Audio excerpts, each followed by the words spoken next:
De evangélicos. Más de 100. My wife Sarah and I are delighted to be with you in Brazil. We have no better friends in the world than the evangelical community. And the evangelical community has no better friend in the world than the state of Israel. Israel no tiene mejores amigos que la comunidad evangélica y la comunidad evangélica no tiene mejor amigo que el Estado de Israel, lo dice Bibi Netanyahu. Vamos a hacer un breve cálculo de cuántos millones de amigos tiene el Estado de Israel y también Bibi más allá de sus fronteras y más allá de las tierras que ocupan.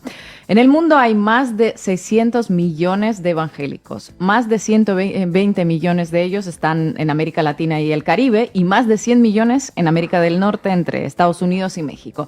Estamos hablando de centenares de millones de mejores amigos del Estado de Israel hispanohablantes esparcidos entre América del Sur y América del Norte. Cientos de millones de amigos que hoy defienden a capa y espada que Tel Aviv lance toneladas de misiles sobre la población civil de Gaza y haga una inocente limpieza étnica del pueblo palestino. Hace unos años, en un viaje a un país centroamericano, me impresionó la cantidad de banderas de Israel colgadas en casas particulares, edificios, coches. ¿Qué tiene que ver un movimiento cristiano con el Estado de Israel y con los judíos que no aceptan a Jesús y lo consideran un falso profeta? ¿Por qué algunos pastores evangélicos usan kipá en sus vigilias, por ejemplo? ¿Por qué oran por Israel ahora? Y sobre todo, ¿por qué los millones de fieles de las iglesias evangélicas son tan rabiosamente prosionistas? La respuesta la encontramos en la Biblia, más bien en una particular lectura del Evangelio. ¿Qué es lo que están esperando los cristianos? Que regrese Jesús a la tierra, la segunda venida del Mesías, que es una de las profecías bíblicas que se menciona en los 4 evangelios en distintas ocasiones.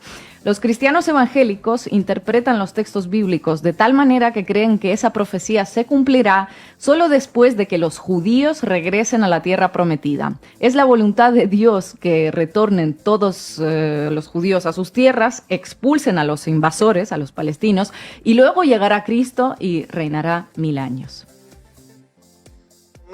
Israel está en un conflicto con ese grupo terrorista llamado Hamas. Por eso hoy vamos a ver cómo podemos orar por esa nación. Israel será indestructible. Todas las naciones que ataquen a Israel van a caer. Todas las naciones que ataquen a Israel van a caer. Israel es el centro del planeta. Y obviamente si Israel desaparece, todo desaparece. Por eso es que Israel debe estar ahí. Israel debe estar ahí y punto, argumento de autoridad. Sí. Citan a Isaías 40 que dice: consolad, consolad a mi pueblo, dice vuestro Dios. Y si Dios dice que hay que consolar al pueblo judío, pues decenas de millones de amigos de Netanyahu entienden que su papel es ese, porque para ellos, los judíos actuales, nacidos algunos de ellos en Leningrado, Moscú, Kiev, Madrid, Buenos Aires o Tennessee, pues son descendientes legítimos del pueblo hebreo de la Biblia y por ello tienen autoridad histórica, moral y ancestral para instalarse en tierras que dice la Biblia que son suyas. Son el pueblo elegido que nos acercará al reino de Dios. El hecho de que el Estado de Israel sea en algunos aspectos más progresista que los propios evangélicos, que reconozca matrimonios homosexuales contraídos en otros países o que permita el aborto, por ejemplo, o el hecho de que los cristianos no lleguen ni al 2% de la población del Estado de Israel, pues ya veis que no les impide a los evangélicos erigirse en los principales admiradores del Estado de Israel en todo el mundo.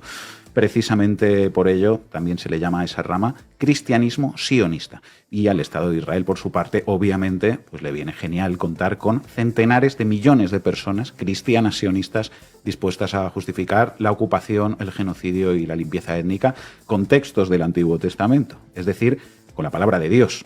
Claro, ya me dirán si puede haber alguien con más autoridad para hablar de este tema que el mismísimo Dios, ¿no? Para ellos nadie. Y mira que disposición no les falta, ¿no?, para justificar todo lo que está haciendo el Estado de Israel. Todo lo que sea necesario. Primero, para acelerar la batalla del Armagedón. Ah, amigo, es que primero hay que pasar por la batalla del Armagedón. Vale, entonces ya todo me cuadra. Sí, una vez se da la batalla del Armagedón, regresa Jesús, destruye al anticristo, se derramará mucha sangre y finalmente el diablo será arrojado por 1000 años a un abismo. Para que todo esto suceda, el Estado de Israel primero tiene que hacerse fuerte y expulsar a los palestinos. Por eso la lluvia de misiles, de bombas y bombas de fósforo, todo esto, bueno, es voluntad de Dios y solo tenemos que plegarnos a ella como buenos cristianos. Bueno, pero cuando Jesucristo llegue finalmente después de este apocalipsis, ¿qué hará con los millones de judíos que no creen en él? Esa es buena pregunta, Sara, porque para ello solo hay que seguir leyendo e interpretando la Biblia a lo evangélico. En ese momento, el pueblo elegido se dará cuenta de que estaba equivocado y aceptará a Jesucristo como Mesías. Y así comenzará el milenio o el reino mesiánico. O sea, a ver si lo he entendido. O sea, que el último paso de todo este periplo tan racional, que comienza con la aceleración del apocalipsis, es que el pueblo judío abandone el judaísmo. Pues al final es un poquito antijudío, entonces, esto del cristianismo sionista, según parece. Un poquito antisemita es, pero para el actual Estado de Israel se trata de una auténtica mina de oro. Estamos hablando de 600 millones de personas, centenares de miles de devotos por todo el mundo convencidos de la excepcionalidad étnica de los judíos, que por voluntad divina tienen que gozar de más derechos que los palestinos. Todo acto adoptado por Israel está orquestado por Dios y debe ser tolerado, apoyado e incluso ensalzado por el resto de nosotros. Ese es el mensaje esencial de los sionistas cristianos. En las últimas décadas, la expansión del culto evangélico por América del Norte y por América del Sur ha sido verdaderamente vertiginosa. En Estados Unidos son el mayor grupo religioso, más grande que los católicos y los protestantes. Por lo tanto, cuando se habla también del lobby sionista, que de alguna forma guía las políticas de Estados Unidos en Oriente Medio, pues se habla principalmente de los cristianos sionistas que han ido ganando muchísima fuerza, sobre todo desde la década de los 80. En 1978, el entonces presidente de Estados Unidos, Jimmy Carter, reconocía que sus creencias prosionistas habían influido en su política en Oriente Medio. En un discurso llegó a decir que el establecimiento del Estado de Israel en 1948 era el cumplimiento de la profecía bíblica. Bueno, Ron era aún más amigo de los sionistas que Carter, y George Bush padre, Bill Clinton, Bush hijo, tampoco es que hayan cambiado mucho el enfoque prosionista en sus políticas exteriores, ¿verdad? Así es. ¿Y qué fue lo que hizo que las críticas públicas hacia el Estado de Israel fuesen prácticamente imposibles y tachadas casi de inmediato como antisemitas, algo que no parece tener demasiada lógica? Bueno, más allá de la Biblia, lo hizo algo que se conoce como financiación de campañas. En 2003, el Washington Post informaba que la campaña de los demócratas se financiaba en un 60% por fuentes judías. En Latinoamérica, con la expansión de la influencia de los evangélicos, las políticas prosionistas han ido tomando cada vez más fuerza. No solo hablamos del Brasil de Bolsonaro, también de Centroamérica. ¿Cuáles son los dos países del mundo que reconocen a Jerusalén como capital de Israel? Bueno, Estados Unidos, que lo reconoció durante la presidencia de Donald Trump. Y Guatemala, ese pequeño país centroamericano donde el porcentaje de creyentes evangélicos es del 43%. El enemigo de Israel es el enemigo de Guatemala, decía el presidente Alejandro Yamatei en 2019. Cualquiera diría que el enemigo de Guatemala es el propio Yamatei, pero bueno, dejémoslo ahí. Por su parte, el expresidente de Honduras, Juan Orlando Hernández, preso actualmente en Estados Unidos por acusaciones de narcotráfico, también movió la embajada de su país a Jerusalén, siguiendo los pasos del amo del norte, claramente, y persuadido por grupos evangélicos. El gobierno de Xiomara Castro consideró regresarla a Tel Aviv, pero de momento ahí sigue.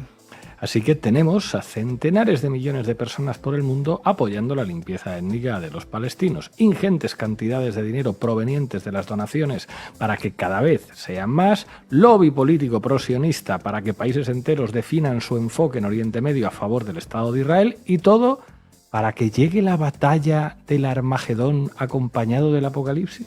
Para que llegue el Armagedón, el Apocalipsis y luego el Mesías. Allí es cuando los más de 600 millones de amigos de Netanyahu por el mundo vivirán un milenio de felicidad. Y mientras nada de esto se materialice, pues hay mucho dinero evangélico moviéndose, tanto de las donaciones como de los tours que organiza el Estado de Israel para devotos cristianos de todo el planeta. Un auténtico chollo que han descubierto y que además cumple un papel propagandístico. No solo llevan a cristianos sionistas a lugares sagrados, sino también a instalaciones instalaciones militares, campos de entrenamiento y, bueno, otros lugares de interés para sentir en carne propia la batalla que está librando ese Estado para hacerse fuerte como nación y traer el fin del mundo cuanto antes, para que luego haya, obviamente, un mundo mejor. Todo por voluntad del Señor y del Mesías que está por venir. Amén. Gracias.